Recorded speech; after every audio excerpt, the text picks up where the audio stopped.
میں نے نوٹوں میں سے 50 روپے نکال کر اس کے حوالے کیے۔ پر یہ پستول بھائی جی، ہم تو برباد ہو جائیں گے۔ او بکنی ہوئے، اب یہ میرے قبضے میں رہے گا۔ اچھا، ٹاٹا، گڈ بائے، کہ کہہ کر میں نے اس کے سر پر ایک دھپ لگائی۔ جب وہ ٹیریئر کے پاس بچھ سا گیا تو میں نے ارد گرد نظر ڈالی۔ اس وقت رات کے 12 بج رہے تھے، سارے ہی مکان بند تھے، کسی ایک کا بھی دروازہ کھلا نہیں تھا۔ انہیں میں وہیں چھوڑ کر گلی عبور کر گیا۔ اب میرا کام زیادہ آسان ہو گیا تھا۔ ابھی میرے ساتھ ہوتا تو شاید مجھے ایسی اوچی حرکت نہ کرنے دیتا۔ اس کا یہ خیال ہوتا تھا کہ کسی کو اس کے ہتھیار سے محروم کر کے مارنا بہت بری بات ہے۔ وہ سالے نظر کے بہت تیز نکلے۔ ایک ایک نوٹ کو وہ میرے ساتھ گنتے رہے۔ وہ 2200 کہہ رہے تھے اور میرے پاس صرف 2000 تھے۔ 2 کا الٹ پھیر تو انہی کے ہاتھوں میں جاتا تھا۔ اناڑی تو واقعی ان کے فریب میں پھنس کر رہ جاتے ہوں گے، مگر انہیں کیا معلوم تھا کہ انہیں لاسا لگایا جا رہا ہے، ان کو پھنسانے کے انتظامات ہو رہے ہیں۔ میں نے پستول کھول کر دیکھا تو وہ گولیوں سے لبالب بھرا تھا۔ اس ٹیریئر نے اسے پتہ نہیں کہاں سے حاصل کیا ہوگا۔ جرمنی کا بنا وہ خوبصورت پستول اپنا آپ انعام تھا۔ وہ میرے چپشا کی جگہ لے سکتا تھا۔ میں نے بڑے اطمینان سے اسے جیب میں ڈالا اور پھر میں ٹیکسی میں بیٹھ کر ملہوترا کی کوٹھی کے سامنے جا اترا۔ ٹیکسی والے کو میں نے کافی فاصلے پر چھوڑ دیا تاکہ وہ یہ نہ جان سکے کہ میں کہاں جا رہا ہوں اور کس کا مہمان بننے کا شرف مجھے حاصل ہوگا۔ ملہوترا کی کوٹھی میری دیکھی بھالی تھی۔ میں محض ایک اطلاع کی بنا پر اس کے پاس دوڑا چلا آیا تھا، اور خدا جانے وہ اطلاع درست بھی تھی کہ نہیں، مگر عالیہ نے مجھے خود بتایا تھا۔ اسے معلوم تھا کہ اس ملہوترا نے کیا کردار ادا کیا ہے اور بدری نے اس میں کیا کچھ کیا ہے۔ میں اس پر کیسے اعتبار نہ کر لیتا۔ کوٹیا میری نظروں کے سامنے تھی۔ سامنے کے حصے میں اس وقت بھی پولیس کا سپاہی پہرا دے رہا تھا۔ اس سے نظر بچا کر آگے نکل جانا کسی بھی طرح ممکن نہیں تھا۔ وہ ٹڈے کی طرح اکڑ کر کھڑا تھا۔ حالانکہ رات بہت بھیگ چکی تھی، مگر اسے نہ سردی کا احساس تھا نہ وقت کا۔ میں نے سپاہی کی نظر سے بچا کر کوٹھی کو پوری طرح دیکھ لیا۔ اس میں داخل ہونے کا صرف ایک ہی راستہ تھا۔ اس کے عقب میں بھی عمارتیں بنی تھیں اور دائیں بائیں بھی۔ اب ایک ہی راستہ باقی تھا کہ میں کسی نہ کسی طرح سپاہی سے رابطہ قائم کرتا۔ سامنے کی سڑک کافی وسیع تھی اور میں 2 بار وہاں سے قدرے لنگڑاتا ہوا گزرا تھا، جس سے یہ معلوم ہو کہ میں کوئی جماندرو لنگڑا ہوں۔ سپاہی نے بھی مجھے ضرور دیکھا ہوگا، مگر وہ اپنی کیبن میں بے فکر کھڑا رہا۔ تیسری بار جب میں نے واپسی کا ارادہ کیا تو اب ملہوترا کی کوٹھی میرے بائیں ہاتھ تھی۔ میں فٹ پاتھ پر چلتا ہوا بڑی مشکل سے اس سپاہی تک پہنچا۔ سڑک ویران تھی اور وہ سپاہی مجھے کیبن کی دیوار کے عقب میں کھڑا صاف نظر آتا تھا۔ اس کا صرف دھڑ ہی میرے سامنے تھا۔ میں اس کے سامنے جا ٹھہرا۔ سلام سنتری صاحب۔ سلام بھائی سلام۔ تم یہاں کسے ڈھونڈ رہے ہو؟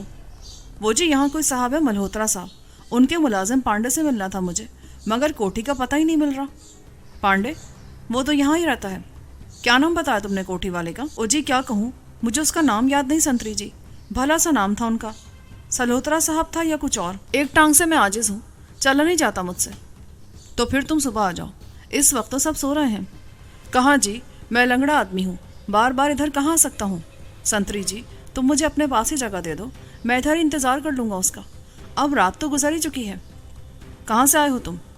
جی میں جستروال سے آیا ہوں، بڑا ضروری کام تھا پانڈے سے، کہتا تھا میں ادھر تمہارا سب کام کروا دوں گا، ضلع میں معاملہ پھنسا ہے میرا۔ ٹھیک ہے یار، تم اندر آ جاؤ، ادھر ہی بیٹھے رہو، 2 گھڑی رات کا تو معاملہ ہے۔ یہ کہہ کر اس نے کیبن کے ساتھ بنا کوٹھی کا چھوٹا دروازہ کھول دیا اور میں دائیں ٹانگ پر بوجھ ڈال کر بڑی مشکلوں سے اس تک جا پہنچا۔ مگر ابھی میں کیبن کے فرش تک نہیں گیا تھا کہ اس نے مجھے معذور سمجھ کر میری مدد کے لیے ہاتھ آگے بڑھایا، یوں کہ میں اس کے بائیں ہاتھ پر جھول سا گیا۔ دائیں ہاتھ سے اس نے کھڑی بندوق پر اپنا بوجھ سنبھال رکھا تھا، مگر جیسے ہی میں اس کے کندھے پر جھولا، میں نے اس کی گردن ہاتھ میں لے کر اس کی رگ کو مسل دیا۔ بس صرف 2 سیکنڈ صرف ہوئے۔ جیسے ہی وہ زمین پر گرا، میں نے اس کے کپڑے اتارنے شروع کر دیے۔ پتہ نہیں اس بدبخت کی ڈیوٹی کب ختم ہوتی تھی۔ مجھے جو کچھ بھی کرنا تھا فوری طور پر کر لینا چاہیے تھا۔ قد اس کا میرے برابر ہی تھا۔ میں نے اس کے جوتوں کر کے تمام کپڑے اتار لیے۔ اب بوٹ اتارنے کا مرحلہ باقی تھا۔ مجھے دور سے کسی کتے کی خر کی آواز سنائی دی۔ وہ کیبن کی طرف منہ کر کے کوئی ایسی بو سونگ رہا تھا جس سے وہ پہلے متعارف نہیں تھا۔ میں نے ہاتھ روک دیے۔ کیبن چھوٹا سا تھا اور اس میں 2 آدمی نہیں سما سکتے تھے۔ سپاہی کو میں نے نیم استادہ کر رکھا تھا۔ چند منٹ تک خاموش رہنے کے بعد کتا پھر بھونکا، مگر اس عرصے میں نے سپاہی کے کپڑے پہن لیے تھے اور اس کے بوٹ بھی اتار لیے تھے۔ اس کی ٹوپی سر پر رکھ کر میں نے بندوق ہاتھ میں لی اور اس کی جگہ کھڑے ہو کر میں نے گرد و پیش کا جائزہ لیا۔ سپاہی میرے سامنے اکڑو بیٹھا تھا اور مجھے یہ بات پسند نہیں تھی۔ میں اسے جلد از جلد چھٹکارا پا لینا چاہتا تھا۔ جیسے ہی میں کیبن میں کھڑا ہوا، کتا پھر کسی شک کے زیر اثر بھونکا، مگر کتے کا ذہن بھی کتے کا ہی ہوتا ہے۔ مجھے یوں وردی میں دیکھ کر وہ پھر نہیں بھونکا، چپ چاپ دوسری طرف نکل گیا۔ پستول اور نقدی میں نے جیب میں اچھی طرح محفوظ کر لی۔ حالات پتہ نہیں کیا سے کیا ہو جاتے. مجھے بہت محتاط رہنے کی ضرورت تھی، مگر میرے سارے منصوبے دھرے کے دھرے رہ گئے. اس کی ڈیوٹی تبدیل ہو رہی تھی. اندر کی طرف سے، شاید سرونٹ کوارٹر کی طرف سے، ایک سپاہی کیبن کی طرف آ رہا تھا. اپنے اوور کوٹ کے کالر اونچے کر کے وہ تھکے تھکے قدم اٹھاتا میری طرف بڑھا تو میرا لہو منجمد ہونے لگا. اس سے نمٹ لینا شاید اتنا آسان نہیں تھا، ایسی صورت میں کہ میرے قریب ہی ایک نیم بے ہوش سپاہی پڑا تھا. آنے والے سپاہی کے ساتھ کتا بھی کیبن کی طرف آنے لگا تو سپاہی نے اسے دھتکار دیا، مگر پھر بھی وہ اس کے ساتھ لگا رہا. اسے کیبن میں ہونے والے واقعات کا تو علم نہیں تھا، مگر پھر بھی اس کا مغز کچھ زیادہ ہی کتے پن کا مظاہرہ کر رہا تھا. ابھی وہ باغ کے عین وسط میں پہنچا تھا کہ میں نے کیبن میں سے سپاہی کو جنوب کی طرف کھلنے والے دروازے کے باہر پھینک دیا. میرے لیے اس کے سوا کوئی چارہ کار بھی نہیں تھا. سامنے باڑ سی اگی تھی. سپاہی اس کے اندر جا گرا. میں نے کیبن کی بتی بجھا دی. اوہ، یہ کیا ہو گیا گلاب سنگھ؟ تیری بتی گل ہو گئی. کوئی بلب نہیں ہے تیرے پاس؟ سپاہی نے مذاقاً کہا. پتہ نہیں یار کیا ہو گیا ایسے. میں نے اپنی آواز کو بہت حد تک بدل کر کہا، ساتھ ہی ساتھ میں کھانس بھی رہا تھا. وہ سپاہی فوراً ہی دروازے تک آن پہنچا، مگر کتے نے فساد ڈال دیا. جیسے ہی وہ وہاں پہنچا اس نے بے ہوش سپاہی کو تلاش کر لیا. جیسے ہی کتا باڑ کی طرف لپکا تو آنے والے سپاہی نے غیر ارادی طور پر اس کی طرف دیکھا، جیسے وہ یہ معلوم کرنے کی کوشش میں ہو کہ کتا کس چیز پر لپکا ہے. مجھے موقع مل رہا تھا. جیسے ہی اس نے منہ پھیرا میں نے اس کی گردن پر اپنا سکہ جما دیا. وہ گھوم کر لہرایا اور کیبن کے کھلے دروازے میں سے اندر گر گیا. کتا اس وقت تک آدھی باڑ عبور کر چکا تھا کہ میں نے کیبن سے نکل کر پستول اس پر داغ دیا. گولی اس کی پسلی میں لگی. اس کے منہ سے ابھی آواز نکل ہی رہی تھی کہ میں نے دوسری گولی اس کی گردن میں اتار دی. کتا جلدی الٹ کر گرا اور پھر اس کی آوازیں آپ ہی آپ بند ہو گئی. دوسرے سپاہی کو میں نے کیبن کے اندر کھڑا کر کے اس طرح سہارا دیا کہ وہ پہرے پر کھڑا نظر آئے اور دور سے دیکھنے والے یہی سمجھے کہ سنتری برابر پہرے پر کھڑا ہے. اس کا منہ میں نے سڑک کی طرف کر دیا. دونوں ہاتھ اسی کے رومال کو پھاڑ کر اس طرح پھیلا دیے کہ ایک ہاتھ میں بندوق تھی اور دوسرا ہاتھ اس نے کیبن کے تختے پر رکھا ہوا تھا. دوسری بندوق میں نے اس کی پیٹی سے اس طرح پھنسائی کہ وہ نیچے نہیں گر سکتا تھا. اس کارروائی سے فارغ ہو کر میں کیبن سے نکلا. اب میدان زیادہ صاف نظر آ رہا تھا، مگر کوٹھی کے تمام دروازے اندر سے بند تھے. دوسرے سپاہی کی جب میں نے تلاشی لی تو اس کی جیبوں سے مجھے چابی کا ایک گچھا مل گیا. وہ میں نے سنبھال کر جیب میں ڈال لیا، مگر مجھے یقین نہیں تھا کہ ان میں سے کوئی چابی کام بھی کر سکے گی یا نہیں. لیکن جب میں عمارت کے بڑے دروازے تک پہنچا تو وہی چابی میرے کام آ گئی. معلوم یہ ہوتا تھا کہ وہ سنتری ہی عمارت کے بیرونی دروازے خود بند کرتا تھا. اندازہ تو میرا یہی تھا، مگر صورتحال یہ نہ تھی. اس نے دراصل مختلف دروازوں کی دوہری چابیاں بنوا رکھی تھی تاکہ اگر اندر کے مکین کسی وجہ سے اندر ہی رہ جائیں، انہیں سانپ سونگھ جائے، ان میں سے کوئی بھی نہ جاگے تو وہ اپنی چابیوں سے کام لے کر ان تک پہنچ سکے. وہ چابیاں مسلسل کام کر رہی تھیں. بڑا دروازہ میں نے کھولا تو غلام گردش میں سے گزرتے وقت مجھے وہ کمرہ نظر آیا جہاں مجھے اور آبی کو ملہوترا نے پہلے روز خوش آمدید کہا تھا اور جہاں شکنتلا اور پریتما ہمیں ملی تھی. میرا خیال تھا شاید وہ دونوں اب بھی وہاں موجود ہوں گی. میں نے اس کے قفل میں چابی پھنسا دی، مگر وہ کام نہ کر سکی. ایک اس گچھے میں سب سے زیادہ لمبی چابی تھی. وہ میں نے آزمائی تو قفل راہ دے گیا. دروازہ نہایت احتیاط سے کھول کر میں کمرے میں جا گھسا. صوفے اور قالین ویسے ہی تھے جیسے ہم دیکھ چکے تھے. راہداری میں روشن بتی کھڑکی کے شیشوں سے اندر پہنچ رہی تھی، مگر وہ کمرہ بالکل خالی تھا. اس میں پہنچ کر میں نے چاروں طرف نظر دوڑائی، مگر مجھے وہاں کوئی آدمی نظر نہیں آیا. سامنے ہی وہ کمرہ تھا جس میں شکنتلا آبی کو لے کر گھس گئی تھی. میں اپنے سائے سے بچتا ہوا آگے بڑھا. میں آہستہ آہستہ دروازے تک پہنچا اور اس کے قفل میں وہی چابی لگا دی. میرا خیال ہے وہ ماسٹر کی تھی. قفل کلک کر کے کھل گیا. اس کے پٹ کو میں نے بڑی احتیاط سے پیچھے ہٹایا تو مجھے یوں لگا جیسے پلنگ پر کوئی شخص سو رہا ہے. یہ میرا احساس تھا. راہداری کی روشنی وہاں تک نہیں پہنچ رہی تھی. میں دیوار کے ساتھ جا ٹھہرا. اتفاق ایسا ہوا کہ میرے ہاتھ سوئچ بورڈ پر ہی پڑے. اس کی ایک بتی میں نے جلا دی. کمرے میں ہلکی نیلی روشنی پھیل گئی. میرے سامنے پریتما سو رہی تھی، سارے جہاں سے بے نیاز. اس کا وہ خواب دیدہ حسن پلنگ کو چار چاند لگا رہا تھا. وہ اب بھی حسین تھی، بے حد جاذب نظر، بے حد دل فریب، اور وہ ابھی تک جاگی نہیں تھی. میں نے بتی بجھا دی اور قفل بند کر دیا. پھر میں جوتوں سمیت اس کے پہلو میں لیٹ گیا، یوں کہ میرا ایک ہاتھ اس کے منہ پر تھا اور دوسرا ہاتھ اس کے دوسرے شانے تک پھیل گیا. وہ نیند سے بیدار ہو گئی. کہ تم کیا کرتے ہو؟ چھوڑ دو مجھے ورنہ میں شور مچا دوں گی. اس کی گھٹی گھٹی آواز ابھری. مجھے معاف کر دو پریتما، میں تمہارے بغیر زندہ نہیں رہ سکتا. اتنی مشکلوں سے یہاں تک پہنچا ہوں. تم بکواس کرتے ہو. تم وہی ہو نا جس نے ہیلی کاپٹر کے ذریعے بھنڈاری فیملی کو اغوا کر لیا تھا. میں تم سے نفرت کرتی ہوں، شدید نفرت. ایسا نہ کہو پریتما، وہ میری مجبوری تھی. میں پابند تھا، مجبور تھا. میں نے بھنڈاری فیملی سے کوئی زیادتی نہیں کی. ان کو واپس آنے کی اجازت دے دی تھی. اگر تم مجھے یوں ذلیل نہ کرتے تو میں تمہیں معاف کر دیتی، مگر اب نہیں، میں تمہیں اس جرم کی سزا دلوا کے رہوں گی۔ چھوڑ دو مجھے، بات تو کرنے دو۔ اس نے میرا ہاتھ کاٹنا چاہا مگر میں نے اس کا گلا دبوچ لیا۔ میں تمہیں اسی حالت میں بے ہوش بھی کر سکتا ہوں، جان سے بھی مار سکتا ہوں، مجھے سمجھنے کی کوشش کرو۔ اپنے گلے کو وہ میری انگلیوں کی گرفت میں دیکھ کر ڈھیلی پڑ گئی۔ مجھے بتاؤ گھر میں کون کون ہے؟ سبھی ہیں، ملہوترا ہیں، پانڈے ہے، برمن بھی آیا ہوا ہے، وہ بحری جہازوں میں کام کرتا ہے، انجینئر ہے وہاں۔ اور کسے پوچھتے ہو؟ اور وہ شکنتلا؟ وہ اب یہاں نہیں رہتی، واپس چلی گئی ہے۔ یہ برمن کون ہے؟ یہ ملہوترا کی بہن کا لڑکا ہے، دلی میں رہتے ہیں یہ لوگ۔ اگر آپ پسند کریں تو میں آپ کے لیے وسکی نکال دوں؟ ہاں ٹھیک ہے، مگر شور نہیں مچانا۔ اب تو اس کی ضرورت ہی نہیں رہی ہے شری جیلانی، اس وقت آپ نے میرا منہ بند کر لیا تھا، ذرا چھوڑے مجھے۔ یہ کہہ کر اس نے تکیے کی طرف رکھی الماری میں سے وسکی نکالی، گلاس بھی وہیں موجود تھے۔ اس نے 2 گلاس بھرے اور ایک میرے سامنے رکھ کر خود دوسرا پینے لگی۔ میرے دیکھتے ہی دیکھتے وہ 2 گلاس چڑھا گئی، جبکہ میں ابھی تک محض پہلے گلاس کو ہی چکھ کر رہ گیا تھا۔ آپ بھی پیے نا، یہ غلام جیلانی کے نام ہے، تم بہت بدماش آدمی ہو، مجھے بھی تمہارا اکثر خیال آتا تھا، مگر یہ نہیں پتا تھا کہ تم پھر آ جاؤ گے۔ مجھے اس کی یہ باتیں سن کر حیرت ہونے لگی، وسکی نے اس کا موڈ بالکل ہی بدل دیا تھا۔ نظر بچا کر میں نے گلاس پلنگ کے نیچے خالی کر دیا اور دوبارہ بھر لیا تو وہ خوش ہو گئی۔ اس سے میں نے مختلف لوگوں کے کمروں کے بارے میں پوچھ لیا تو پھر مجھے اس کی ضرورت ہی نہیں رہی۔ میں نے پلنگ پر سے اٹھنے سے پہلے اس کی بتی گل کر دی اور پھر اس کے کمرے سے باہر نکل آیا۔